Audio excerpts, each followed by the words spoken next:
정부의 방역체계가 독자 생존 방식으로 전환됐습니다. 뭐 좋게 말하면 독자 생존이고 나쁜 말하면 알아서 하는 건데 우리 의사 출신이자 또 이 코로나 문제에 대해서 많은 좋은 의견을 밝히신 오셨습니다. 어느 분께서. 그래서 이번에는 SBS 고위경 선임 기자께서 코로나 관련해서 질문을 드리도록 하겠습니다. 네, 오늘도 신규 확진자가 37,000명 가까이 나와서 방역에 큰 고비를 맞고 있습니다. 확진자가 워낙 많이 늘어나다 보니까 이제 방역 당국에서 역학조사도 셀프로 하고 또 재택 치료도 고위험군 위주로 관리를 하겠다. 코로나를 독감처럼 관리하겠다 이런 방안까지 나오고 있는데요. 의사 출신으로서 이런 방역 전환 맞다고 보십니까? 코로나와 독감이 다릅니다. 사망률이 틀립니다. 그러니까 굉장히 거칠게 표현을 해서 말씀드리면 독감은 사망률이 0.1% 정도입니다. 지금까지 항상 그래 왔습니다. 매년.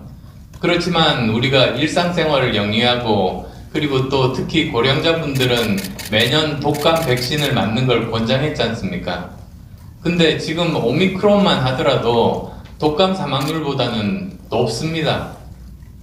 그래서 지금 이 오미크론을 포함한 코로나의 사망률이 독감 사망률에 해당하는 0.1% 정도가 되어야지 일상으로 돌아갈 수 있다. 우선 이렇게 말씀드리고요. 그렇게 하려면 어떻게 해야 되는가? 세 가지 방법이 있습니다. 우선 첫 번째로는 3차 접종을 늘려야 됩니다. 특히 50세 이상 고위험군 또는 기저질환이 있는 사람, 이런 사람들에게 적극적으로 이 3차 접종, 이제는 부스터 샷이라고 하지 않는 게, 예전에는 2번 맞으면 백신 접종 완료라고 했지만 이제부터는 기준을 3번 맞으면 백신 접종 완료, 이렇게 해야 된다고 저는 생각하고요. 이것이 우선은 중요합니다.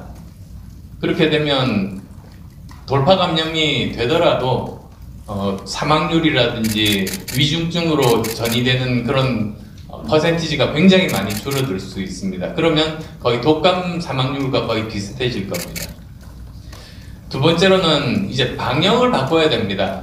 방역, 지금까지 했던 것은 국가공무원이, 방역공무원이 일일이 확진자 동선을 다 파악을 한 다음에 거기에 겹쳤던 사람들 그 데이터를 확인을 해서 2, 3일 후에 문자를 보내서 검사 맡으라고 그렇게 알려줍니다.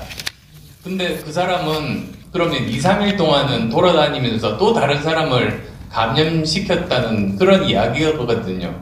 이제는 더 이상 그게 통하지를 않습니다. 예전에 확진자 500명 시절에 있던 방역 공무원 숫자나 지금 3만 명대 방역 공무원 숫자가 똑같습니다. 그러니까 이거 불가능하죠. 그러면 어떤 방법으로 해야 되는가? 국민 참여형 방역입니다. 모두들 스마트폰을 가지고 있는 사람은 앱을 깔 수가 있는데요.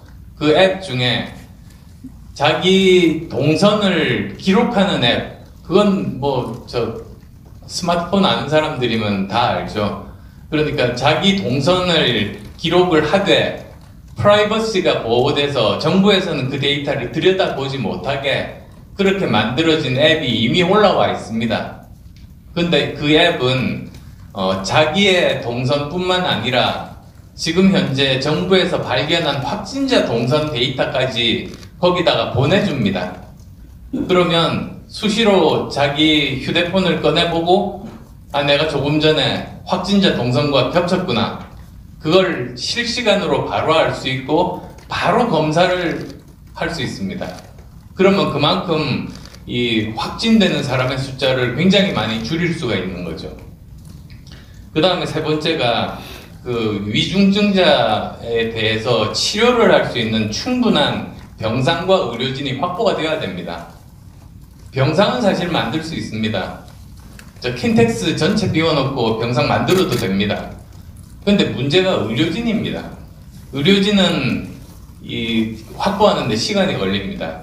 우리나라 전체 의료진 중에서 공공이 10%, 민간이 90%인데 거의 지금은 공공의료진 위주로 지금 되고 있거든요. 필요하다면 인센티브를 가동을 해서 민간 쪽에 협조를 구하면서 그 부족한 의료진들을 채우는 그런 역할들을 해야겠죠. 그리고 그래서 이런 세 가지 정도를 통해서 어느 정도 독감의 사망률과 거의 비슷한 정도로 가면 그러면 아마 일상으로 돌아갈 가능성이 많지 않을까. 아마도 올해 하반기 정도 잘 다음 대통령이 이런 것들을 제대로 잘 시행을 한다면 아마 하반기 정도의 정상화가 될 것이라고 예측합니다. 굉장히 구체적으로 말씀을 해주셨는데요. 오늘 모두 발언에서도 과학 방역을 강조를 하셨습니다. 그렇다면 지금 현행 영업시간 제한이라든지 그런 사회적 거리두기에 대해서 비과학적이라고 보시나요? 지금 정부가 하는 것은 정치 방역입니다. 한마디로. 그러니까 객관적인 사실에 근거한 과학적인 그 해결 방법을 쓰는 것이 아니고, 그리고 전문가의 의견을 듣는 것이 아니라 비전문가가 국민 여론을 보면서 그때그때 주먹구구식으로 하는 방역이 바로 정치 방역입니다. 근데 이게 아니라 이제 과학 방역으로 바꿔야 된다는 말은 가장 중요한 건 전문가에게 결정권을 주는 겁니다. 유명한 사진 아실 겁니다. 오바마 대통령 때 빈라덴 사살작전 백악관 사진, 흑백 사진 기억하실 겁니다. 거기 보면 테이블 중앙에 오바마 대통령이 없습니다. 장군이 앉아 있습니다. 오바마 대통령은 바로 옆에 구석에 쭈그리고 앉아서 이렇게 보고 있는 사진. 그게 미국도 그렇게 하고 있고, 그게 지금 이 복잡한 21세기의 국가 운영 방식을 대표적으로 보여주는 겁니다. 20세기에는 산업화 시대에는 워낙에 전문가들의 의견을 듣고 의사결정권자가 결정을 해도 될 정도로 단순했습니다. 근데 이제는 각 분야마다 굉장히 복잡해져서 그 분야, 그리고 굉장히 빨리 변하기 때문에 그 분야의 정확한 상황을 파악하고 정확한 해법을 제시하는 것은 현장 전문가들밖에는 못합니다. 그러니까 이제는 그걸 완전히 바꿔야 되는 거죠. 현장 전문가 보고를 듣고 아무것도 모르는 의사결정권자, 대통령, 국무총리, 장관이 결정하는 것이 아니라 반대로 전문가가 현장에서 바로 책임지고 결정하게 해주고 그것을 정부에서 뒤에서 뒷받침한다. 사실 그게 과학 방역의 가장 중요한 부분입니다. 그럼 현장 전문가들의 의견을 많이 들어보셨을 것 같은데 지금 가장 필요한 대책은 지금 뭐라고 생각하세요? 가장 필요한 대책이 사실 아까 말씀드린 그 세 가지 분야이고요. 아까 오미크론에 대해서 제가 그 말씀드렸지 않습니까? 그리고 그것뿐만이 아니라 저는 장기 대책이 필요하다고 봅니다. 아까 서두에도 말씀드렸습니다만 다음 대통령 때 새로운 감염병이 또 찾아올 확률이 굉장히 높습니다. 왜 그러냐? 지금까지 인간과 아직 한 번도 접촉하지 않은 바이러스가 160만 종으로 추정됩니다.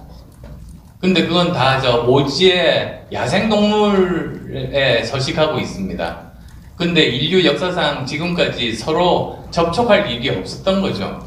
코로나19도 옛날부터 있었지만 접촉할 일이 없어서 인류 역사상 코로나19 사태가 생기지는 않았었던 겁니다. 근데 문제는 사람이 개발을 하면서 점점 밀림 속으로 파고 들어가고, 그리고 지구온난화 때문에 야생동물 서식지가 바뀌면서 불행하게도 이게 결국은 접촉이 돼버렸죠. 그래서 코로나19가 지금 전 세계로 퍼졌는데, 문제는 아직도 이제 160만 종이 지금 있습니다. 그러니까 모두 다 코로나19 같지는 않지만 굉장히 위험한 게 많습니다. 그래서 과학자들이 이걸 이제 미리 대비하려고 탐험대를 보냈습니다.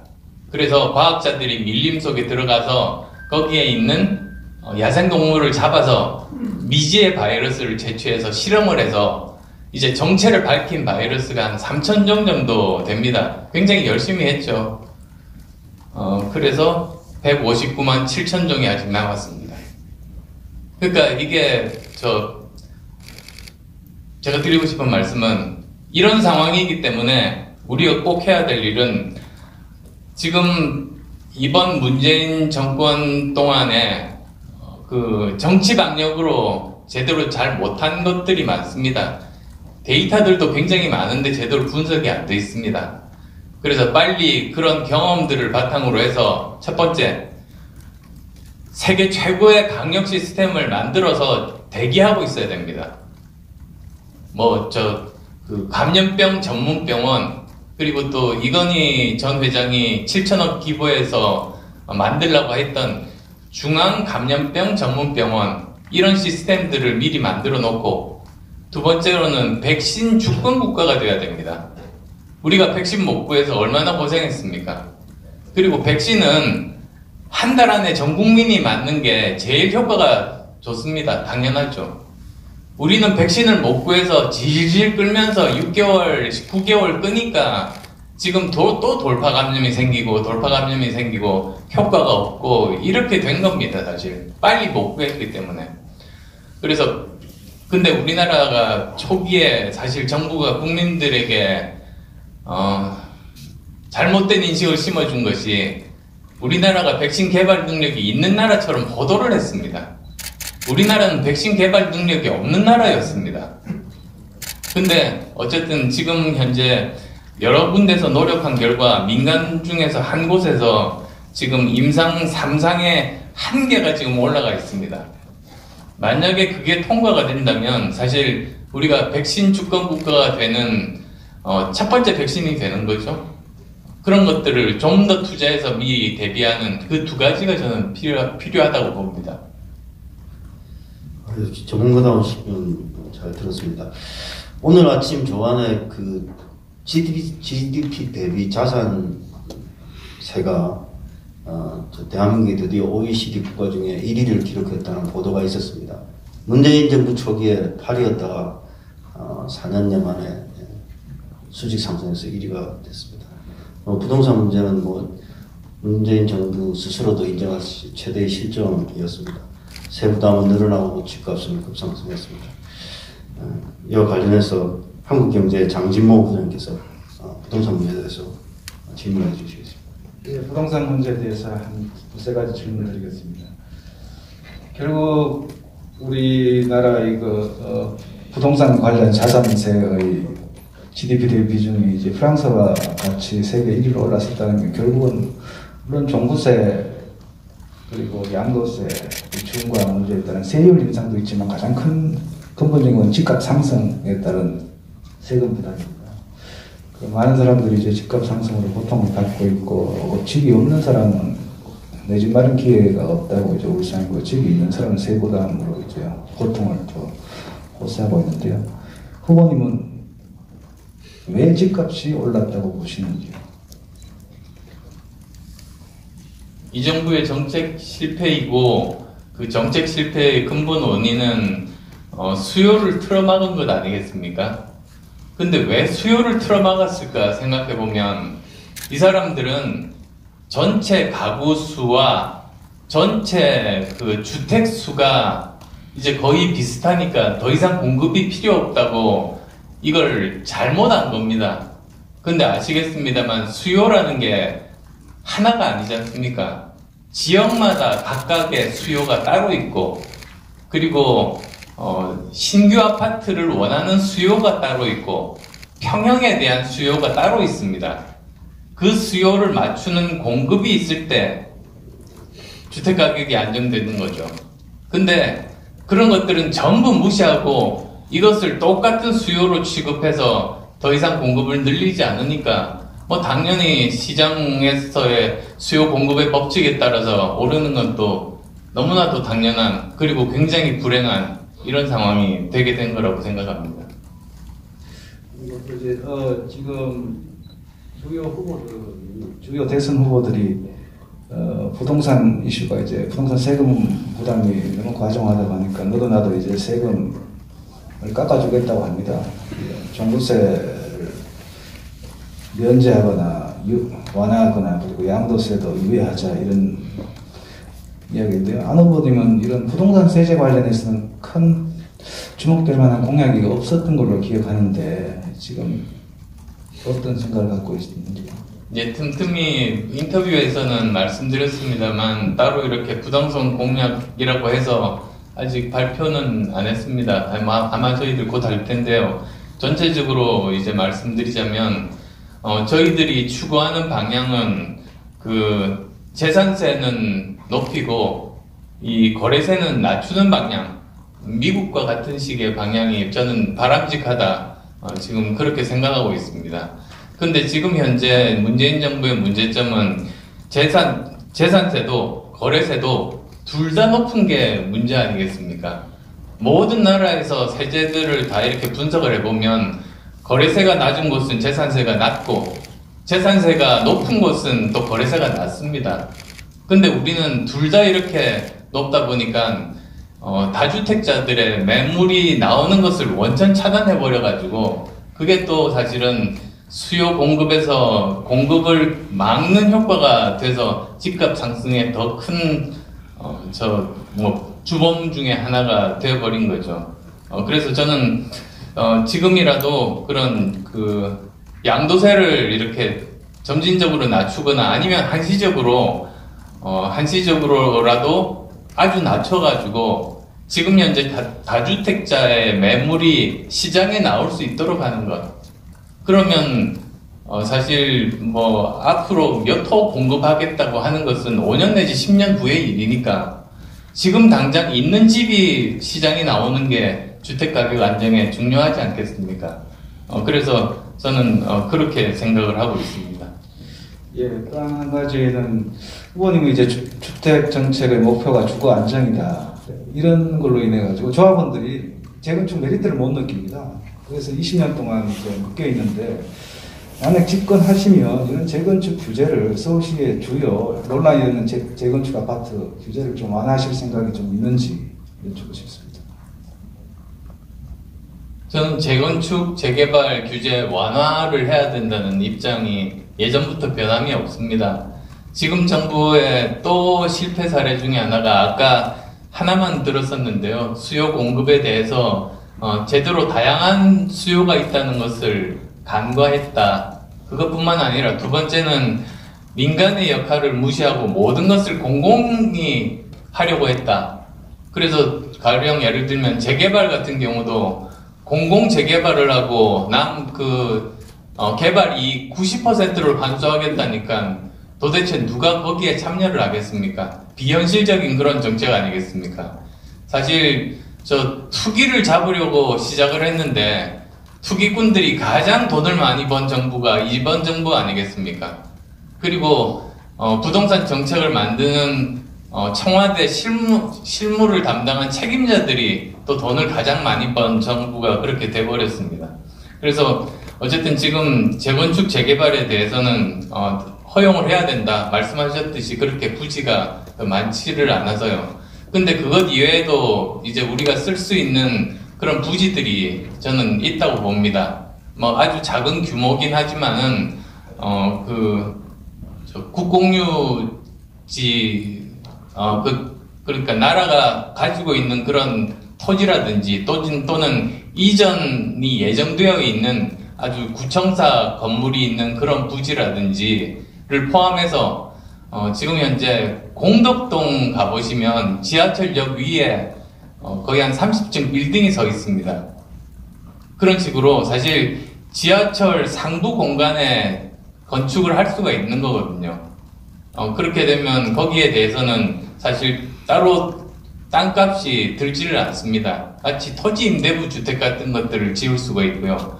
또 그것 이외에도 신촌역 같은 데를 가보시면 거기는 지하가 아닌데 또 그 위에 그 집을 지을 수가 있습니다. 그러면 거기도 역시 마찬가지로 그냥 상부 공간을 비워놓는 것보다는 굉장히 많은 수의 주택을 공급할 수 있는 그런 방법입니다. 또 제가 공약에 지난번에도 한번 말씀을 드렸고 아직 이번에 대선에서는 발표는 안 했습니다만 저 경부선 그 용산에 있는 그쪽을 지화화를 하게 되면 굉장히 넓은 부지가 나옵니다. 그러면 거기를 제대로 개발을 해서 여러 가지 뭐 벤처 단지 포함해서 주거 복지를 청년들에게 주거 복지 혜택을 주는 것부터 여러 가지 다양한 용도로 쓰면서 주택 가격 안정에 공헌할 수 있다고 생각을 합니다. 예, 고맙습니다. 예, 추가 질문을 제가 하나 좀 드리고 싶습니다. 아까 보유세는 유지하고 양도세를 인하하는 방안 말씀하셨는데 종부세 관련해서 사실 관심이 많습니다. 윤석열 후보 같은 경우는 재산세 합산하는 방안을 추진하겠다고 한 적도 있는데 혹시 종부세 관련해서는 좀 정리된 입장이 있으십니까?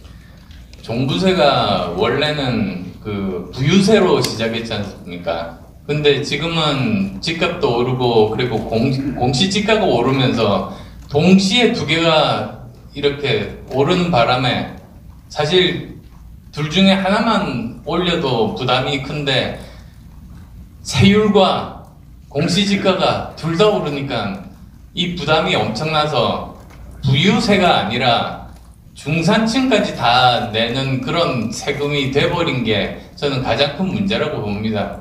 그래서 최소한으로 할 수 있는 것은 다시 예전에 그 원래 취지 부유세, 그래서 대상자가 국한된 그런 세금으로 만들든지 아니면 뭐 전체적으로 통합해서 이런 그 자산세의 일부로 관리를 하든지 뭐 그런 방법들밖에는 없지 않나 싶습니다.